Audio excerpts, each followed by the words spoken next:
Entreprendre quand on est jeune, c'est le message d'Oussama Ammar que je partage avec vous aujourd'hui.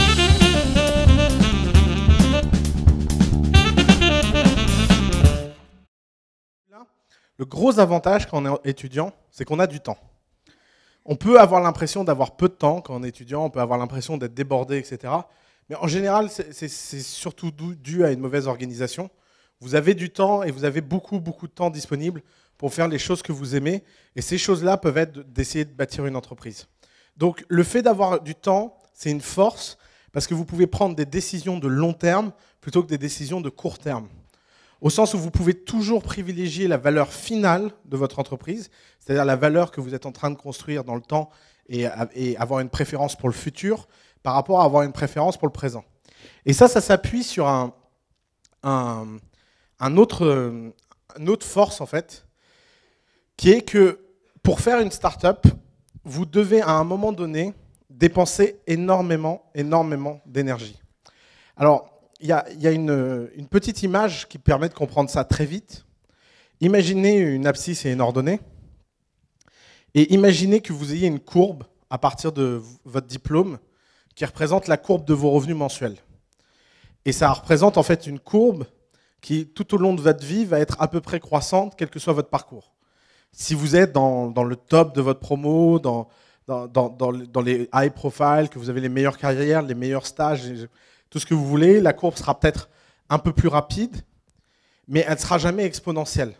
Par définition, un salarié, il peut devenir très riche, il y a des salariés qui gagnent plusieurs millions par an, mais ça reste linéaire. Ça reste une relation où vous avez un X et un Y et ça croît plus ou moins rapidement. Et vous pouvez, pour chacun d'entre vous, là, on pourrait tracer la courbe théorique de son revenu dans la vie. Et pour chacun d'entre vous, il y aurait une somme finale qui est en fait la somme de tous ces revenus mensuels pendant les 30 ou 40 ans de vie active que vous avez devant vous. Et sans doute 50 ans dans notre génération, vu que la retraite va reculer. Donc on peut tracer cette courbe et ça vous donne un chiffre. Et chacun d'entre nous, on a un chiffre magique qui est l'ensemble de l'argent qu'on gagne si on a une carrière à peu près raisonnable. Qu'est-ce que c'est être entrepreneur ? Être entrepreneur, c'est accepter de couper cette courbe et de la massacrer, de la réduire, et de la passer à zéro pendant un certain temps, mais avec l'espoir que très rapidement, vous allez pouvoir ramener énormément de revenus futurs au présent. Et donc, vous voyez cette courbe linéaire, vous la prenez et vous tirez très fort sur elle pour la ramener vers vous et vers le temps minimum. C'est-à-dire que vous voulez en 10 ans gagner plus que ce que vous auriez dû gagner dans votre vie. Parce que ce soit pour l'argent ou pas que vous êtes entrepreneur, à la fin, la seule mesure objective d'un entrepreneur, c'est finalement l'argent qu'il va gagner. Et donc, si vous prenez cette courbe-là et que vous la tirez, c'est exactement comme en physique, vous avez une inertie et vous devez produire une énergie cinétique inversement proportionnelle à cette courbe qui est immense. Vous voyez bien qu'est-ce que ça veut dire ramener énormément ramener quelque chose qui est linéaire, qui est du 9h à 5h tous les jours, comme disent les Américains, à un investissement où vous y mettez toute votre vie et toute votre intensité. Et ça, les étudiants ont un avantage énorme par rapport à quiconque, c'est qu'ils arrivent à pouvoir mobiliser leur temps au-delà du raisonnable. Pourquoi ? Parce que vous êtes à un âge, et j'espère que cet âge-là durera le plus longtemps possible, mais vous êtes à un âge où le fait de prendre un investissement et le fait de faire un investissement de votre temps est la chose la plus facile. En général, à votre âge, on est en excès de temps. Je ne sais pas à quoi ressemble votre vie. Moi, quand j'avais votre âge, je m'emmerdais beaucoup. J'avais énormément de temps libre. C'était ni les cours, ni ce qu'on pouvait me demander qui représentait un investissement terrible. Et ça, en fait, c'est un temps que vous pouvez mettre. Vous pouvez voir ça comme un compteur épargne que vous pouvez investir massivement sur la table, comme si vous étiez au poker et que vous faisiez un all-in. Et s'il y a un moment rationnel où le faire, c'est sans doute celui-là, parce que ça ne porte peu préjudice au reste de votre vie. Projetez-vous 20 ans plus tard. Imaginez que vous avez 20 ans de carrière et que vous avez une carrière plutôt raisonnable et agréable.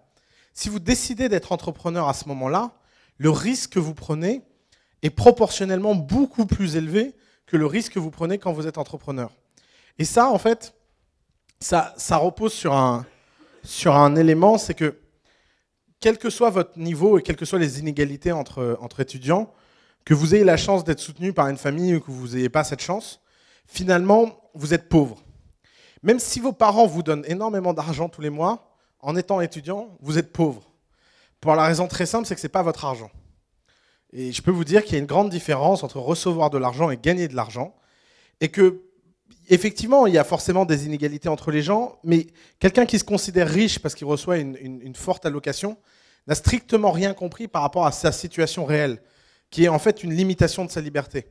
Et à partir du moment où vous êtes en situation de dépendance, vous n'êtes pas entièrement libre. Pour ceux qui suivent mon blog, vous savez que je suis pour que les jeunes se lancent dans l'entrepreneuriat dès le plus jeune âge. Oussama Ammar sait de quoi il parle. Il devient entrepreneur à 12 ans en réalisant un site internet pour une personne chez qui sa mère allait faire des ménages. Il déclare avoir gagné ce jour-là l'équivalent de 3 fois le salaire de sa mère, ce qui déclencha chez lui un goût poussé pour l'entrepreneuriat. À l'âge de 16 ans, il développe sa première start-up et la revendra 3 ans plus tard à un fonds d'investissement hongkongais. Il crée d'autres entreprises par la suite et est aujourd'hui cofondateur et partenaire de The Family, une société qui accompagne les jeunes investisseurs en leur apportant un coup de pouce financier et personnalisé pour réussir dans leur projet entrepreneurial. Quel que soit vos centres d'intérêt et votre âge, entreprenez, vous donnerez un sens à votre vie. Merci d'avoir regardé cette vidéo. Si vous l'avez aimé, cliquez sur le pouce bleu et abonnez-vous pour voir bien plus de conseils sur l'entrepreneuriat. Merci et à très bientôt.